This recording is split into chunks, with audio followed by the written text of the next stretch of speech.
Bismillahirrahmanirrahim. Assalamualaikum warahmatullahi wabarakatuh. Kita akan melaksanakan kuliah online atau kuliah jarak jauh untuk mata kuliah hukum acara pidana, yakni kita hari ini pada pertemuan ke-9 dan ke-10 yang akan membahas mengenai penahanan, pra-peradilan, dan yang terakhir ganti kerugian atau rehabilitasi. Ini kenapa saya melakukan atau melaksanakan kuliah online, karena pentingnya materi atau pokok bahasan yang akan saya sampaikan. Mengingat hukum acara pidana ini adalah mata kuliah yang 4 SKS kreditnya, maka dianggap penting dan syarat untuk bagi mahasiswa atau mahasiswi yang menempuh bidang yang akan mengambil bidang pidana. Kemarin sudah membahas mengenai tentang penahanan sedikit di pertemuan ke-7, yakni akan kita lanjutkan bahwa penahanan yang memiliki kompetensinya adalah penyidik atau kepolisian Republik Indonesia, penuntut umum atau jaksa, yang ketiga adalah hakim, yang mana instansinya adalah pengadilan negeri, pengadilan tinggi, atau Mahkamah Agung. Syarat penahanan yaitu ada syarat objektif dan syarat subjektif. Syarat objektif yang pertama, diduga keras melakukan tindak pidana dengan 2 alat bukti yang cukup atau bukti permulaan yang cukup. Di pasal 21 KUHP, atau ancaman sama dengan atau lebih dari 5 tahun. Kalau tindak pidana tertentu yang ancamannya kurang dari 5 tahun, dapat dilakukan penahanan. Syarat subjektif adalah diduga pelaku tindak pidana melarikan diri atau diduga merusak barang bukti atau mengulang tindak pidana.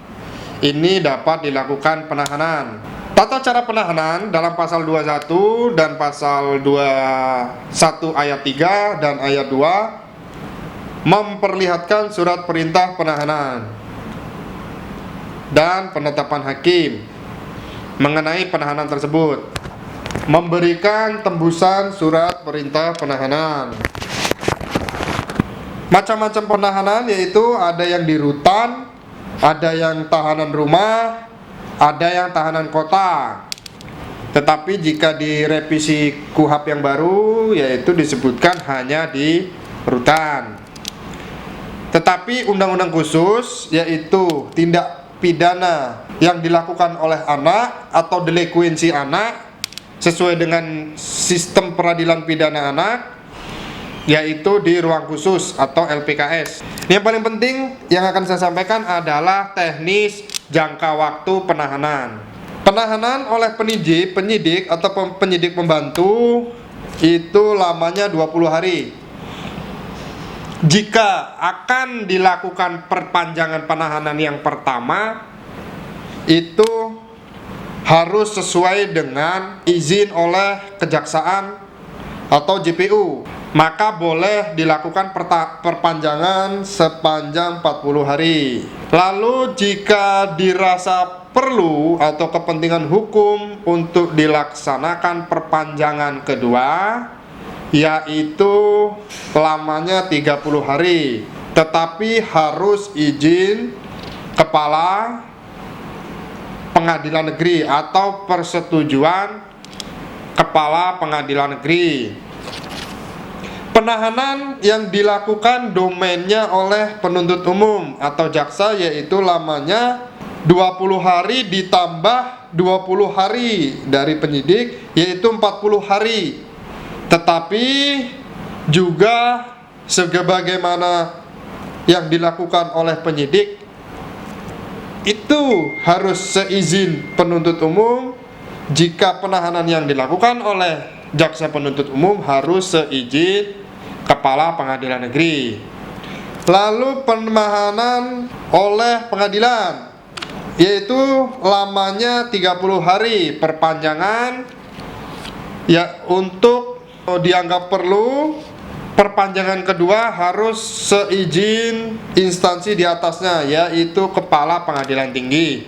Jadi perpanjangan oleh Mahkamah Agung 60 hari itu jika dikumulatifkan antara penyidik, penuntut, dan hakim pengadilan negeri.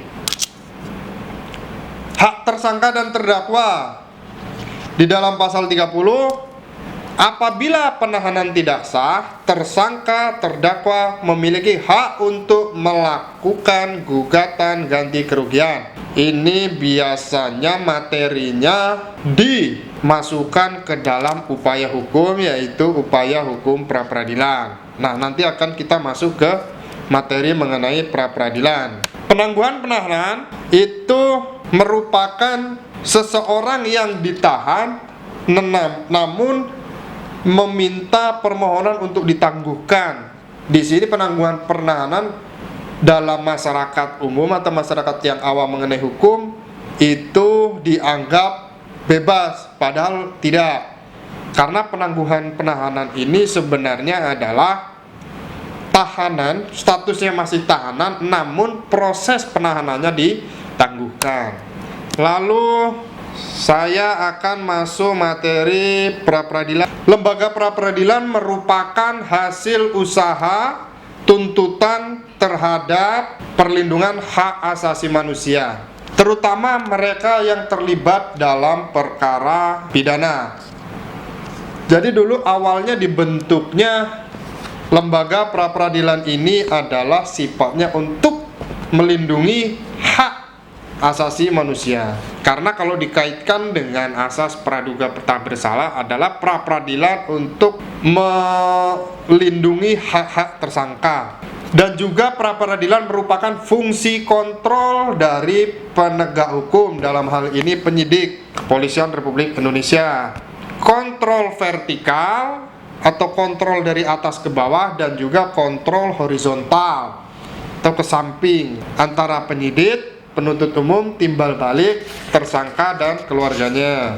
Pra-peradilan ini menurut istilah pra itu sebelum, peradilan yaitu di pengadilan atau sebelum masuknya pokok perkara atau sebelum masuknya pemeriksaan pendahuluan. Di Eropa, lembaga semacam itu tetapi fungsinya benar-benar melakukan pemeriksaan di dalam awal, yaitu fungsi hakim sebagai komisaris atau rechter komisaris. Di negeri Belanda dan Judge Instruction di Prancis.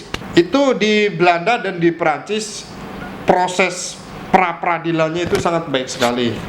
Namun di negara kita penerapannya ya agak perlu banyak perbaikan. Menurut Umar Senoaji, rechter komisaris atau hakim yang memimpin pemeriksaan pendahuluan muncul sebagai perwujudan keaktifan hakim. Jadi prinsipnya kalau rechter komisaris ini, jika kita mengacu pada peradilan di Belanda dan di Prancis, memang hakim pra-peradilan ini memang betul-betul memeriksa dalam pemeriksaan pendahuluan di proses persidangan.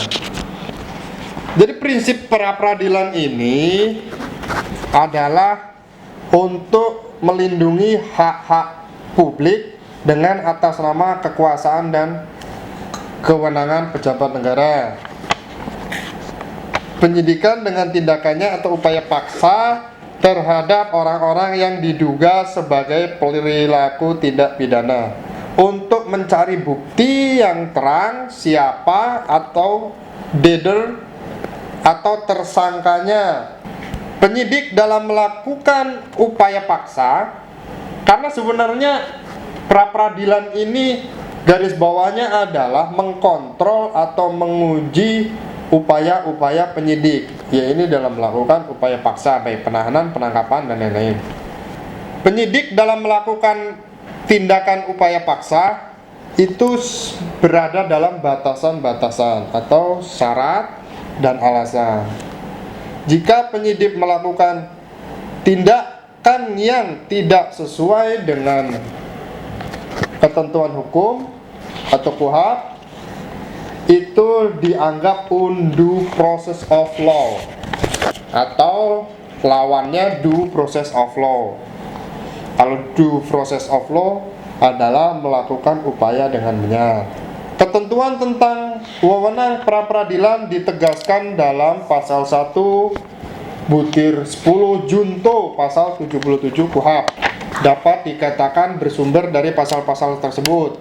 Dalam buku Yahya Harahap mengemukakan wewenang yang diberikan undang-undang kepada pra-peradilan adalah sebagai berikut: memeriksa sah atau tidaknya penghentian penyidikan dan penuntutan, memeriksa dan memutus sah atau tidaknya upaya paksa, memeriksa tuntutan ganti rugi, memeriksa rehabilitasi, yang terakhir memeriksa terhadap sah atau tidaknya tindakan penyitaan.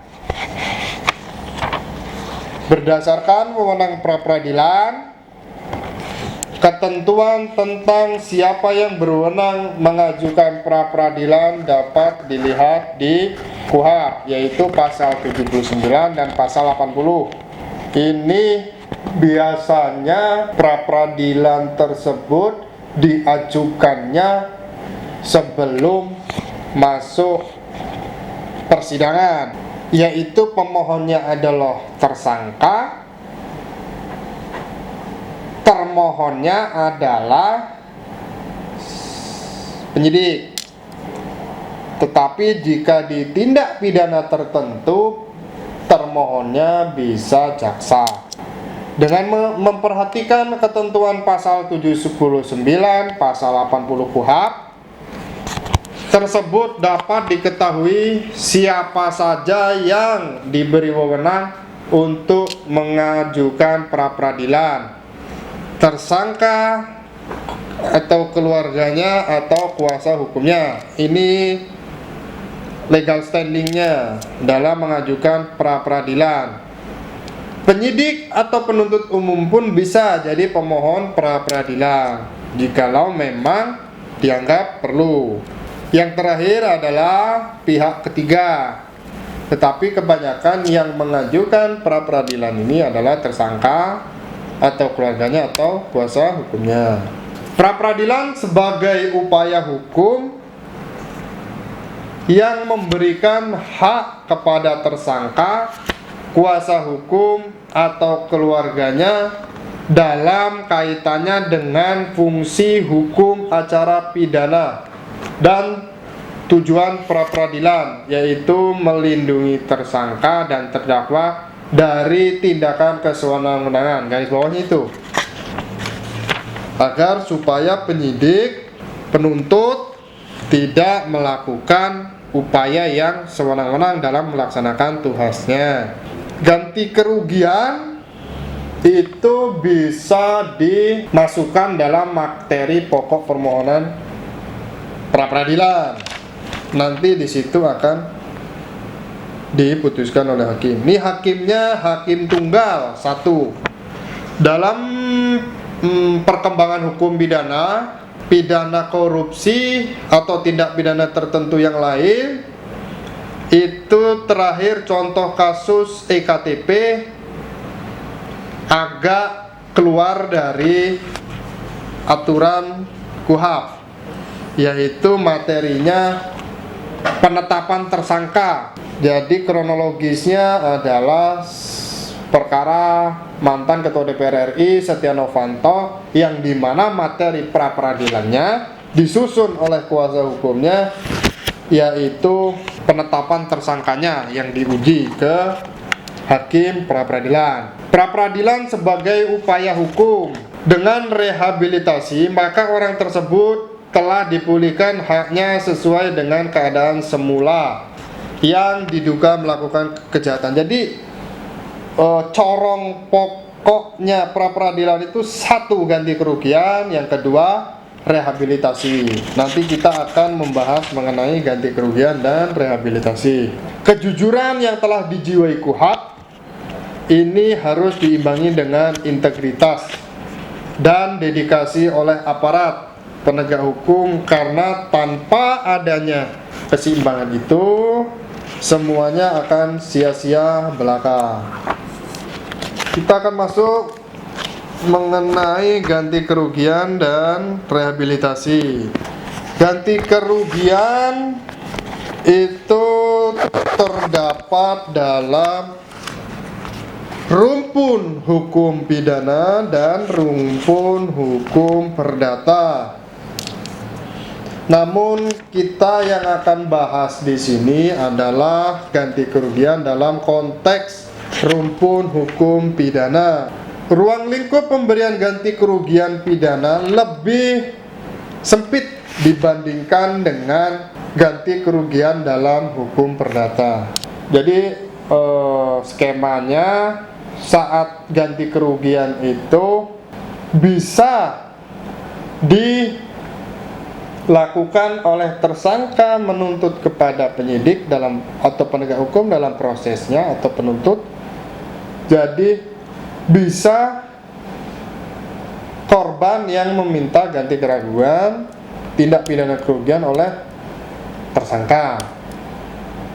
Nah, namun kalau di sistem hukum pidana kita nggak begitu detail diatur jika korban menuntut ganti kerugian kepada tersangka. Ganti kerugian di dalam hukum pidana itu merupakan ganti kerugian terhadap ongkos atau biaya yang telah dikeluarkan oleh korban. Artinya imaterial tidak termasuk di situ. Ganti kerugiannya dalam hukum pidana terhadap dua perbuatan, yaitu karena perbuatan aparat penegak hukum dan karena perbuatan terdakwa. Nah, jika karena perbuatan terdakwa ini berarti yang menuntut ganti kerugiannya adalah si korban. Dalam ganti kerugian karena perbuatan oleh aparat atau penegak hukum, dalam hal ini penyidik atau penuntut, itu permohonan ganti kerugiannya, pemohonnya adalah tersangka, terdakwa atau terpidana.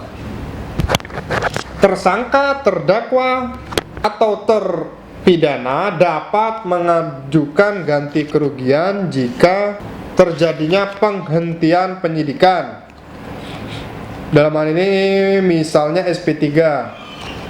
Jika SP3 sudah dilaksanakan oleh penyidik, maka di situ tersangka atau terdakwa boleh mengajukan ganti kerugian atas perkaranya lewat peradilan.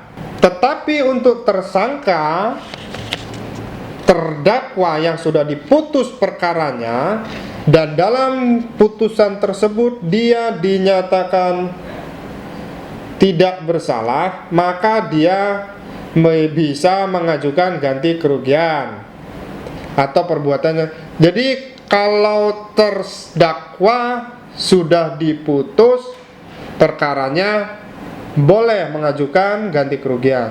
Namun tersangka itu saat prosesnya SP3 boleh mengajukan ganti kerugian. Tadi jika terdakwa adalah jika putusannya dinyatakan tidak bersalah. Seorang tersangka, terdakwa, terpidana dapat melakukan ganti kerugian jika penahanan, penangkapan, penggeledahan, pengadilan dan tindakan lain di luar penangkapan, penahanan, penyidikan dan tindakan tersebut memang tidak seharusnya dilakukan kepada tersangka. oleh aparat hukum. Ini biasanya salah tangkap, salah geledah, atau salah tindakan lain. Itu boleh dilakukan upaya ganti kerugian. Lalu kita ke rehab atau rehabilitasi. Rehabilitasi ini adalah pemulihan keadaan kepada pemulihan, atau menurut Kamus Besar Bahasa Indonesia adalah pemulihan kepada kedudukan atau keadaan yang dahulu, atau direhab, dipulihkan keadaannya. Dalam pasal 9 Undang-Undang 1470 itu tentang kekuasaan kehakiman mengatakan bahwa seseorang yang ditangkap, ditahan, dituntut atau diadili tanpa alasan berdasarkan UU atau karena kekeliruan mengenai orangnya atau hukum yang diterapkan berhak menuntut ganti kerugian dan rehabilitasi. Jadi termasuk nama baiknya direhabilitasi, kerusakannya itu direhabilitasi.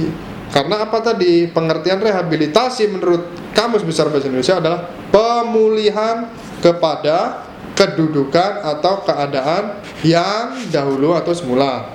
Kemudian menurut pasal 1 butir 23 KUHP, rehabilitasi adalah hak seorang untuk mendapatkan pemulihan haknya dalam kemampuan, kedudukan, dan harkat serta martabatnya yang diberikan pada tingkat penyidikan, penuntutan, peradilan karena ditangkap, ditahan, dan dituntut atau diadili tanpa alasan berdasarkan undang-undang, atau kekeliruan mengenai orangnya atau hukum yang diterapkan menurut cara yang diatur dalam. Sama, itu penjelasannya adalah biasanya adalah korban salah tangkap oleh petugas, jadi harus direhabilitasi. Lalu pihak-pihak yang berhak mengajukan rehabilitasi apa? Siapa saja? Di sini adalah pihak-pihak yang dapat mengajukan rehabilitasi yang diputus bebas atau lepas dari segala tuntutan hukum. Jadi proses rehabilitasi ini harus tunggu putusan hukum atau putusan pengadilan yang hasilnya bebas atau lepas.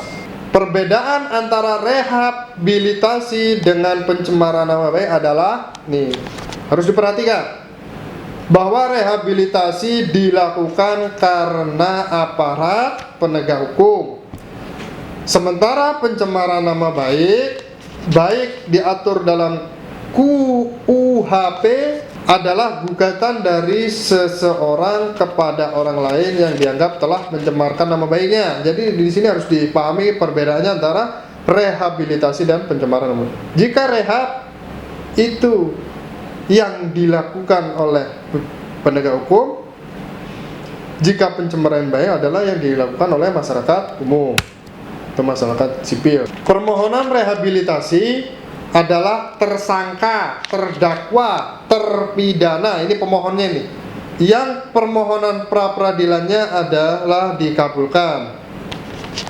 Nah, ini tadi yang menarik adalah jika pra-peradilan di negara Belanda itu rechter komisaris ini atau fungsi hakim komisaris ini, atau kalau di kita bisa disebut hakim tunggal ini adalah untuk memeriksa betul.